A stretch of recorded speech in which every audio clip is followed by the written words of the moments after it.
markets continue to decline. Year-to-date losses have now reached 7.4%.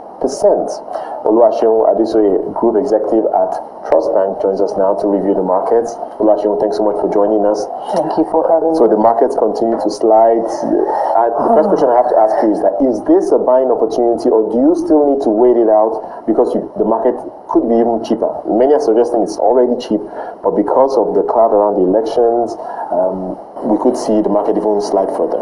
Okay, I think for me, it's mixed. It depends on where you're coming from. If you're coming in for the first time, it's a good time to come in. If you've been in, well, do you want to cut your losses and then reposition for later? There's no doubt that you will slide further, because as it is, like you said earlier, politicking remains a major focus. Policy direction not very clear. Those are really serious clouds across the economy. So the market will definitely slide further, but there's no doubt that the opportunities remain. And where are those opportunities? What do you think are the best places to put your money in the market right now? Are you still looking at the banks? Or yes, I would still look at the banks, because if you actually look at it year to date, the industrial goods have been worse hit than the consumer goods. So the banks always have a way around it, because whether we like it or not, Nigeria, we're consumption dependent. We would always spend, and because we would always spend, businesses will not stop. The banks would always find a way. So for me, I would still look at the banks. I would also position for the industrial goods and maybe the breweries. Right. So by industrial, I imagine you're referring to the likes of Dangote Cement. Yes. Someone made a good point that it's closer to, it's down about 7% already this year. We know the market is down 7.44%. So maybe a great time to buy Dangote Cement, even though it did rally quite a bit last year. But is that a bet on the budget spending, pre-election spending? Or yes, I expect that the budget spending, pre-election spending are a major factor, because whether we like it or not, things have to happen just before the election. Yeah.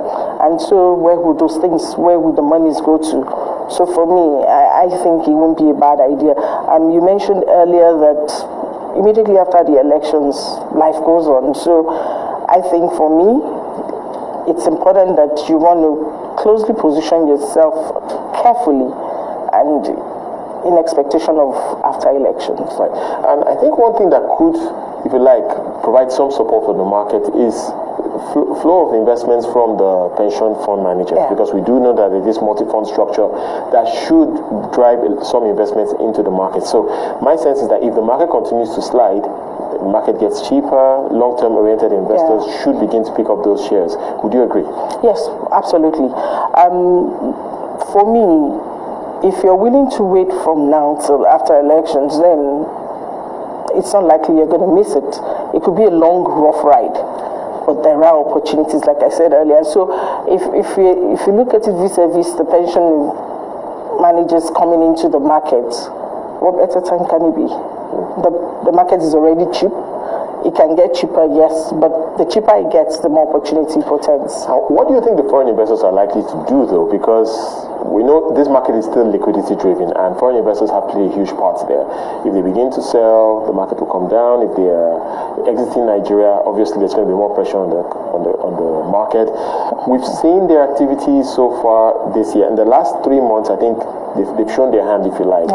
They're a bit more conservative right now. Do you think that they will probably just continue to cherry pick, if you like, as the market becomes cheaper, and that as a result could keep the market relatively stable, albeit at a lower point? I think if history has to repeat itself, they will do more of cherry picking. And that's what I keep telling the local investors that I come in contact with every day, that for us, we keep saying, the economy is bad, and then the man from across the sea comes around and he sees the opportunity and he waits for us and he dumps on us when we think we are ready. So I think if history has to repeat itself, they will keep cherry picking.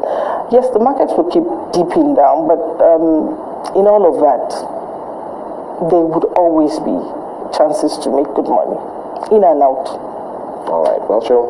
We'll see what happens. But let me end this by getting your perspective. So the market is down 7.4% at this point. Do you think we end the year lower than that, or at some point you think the market will rally and we could see maybe the market close flat for the year? I think we might end up lower than this. We might end up lower than this.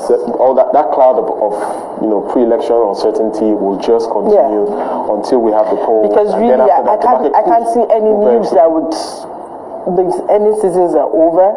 Yeah. And other than the election spending, nothing else is going to drive the market really so much so that we would inflate or take a turn. So for me, I think we might end up lower than we are currently. Sean, thanks so much for your perspective this morning. Oluwaseun, Adesoye, Group Executive at TrustBanc. More on Open Exchange West Africa right after the break, so do stay with us.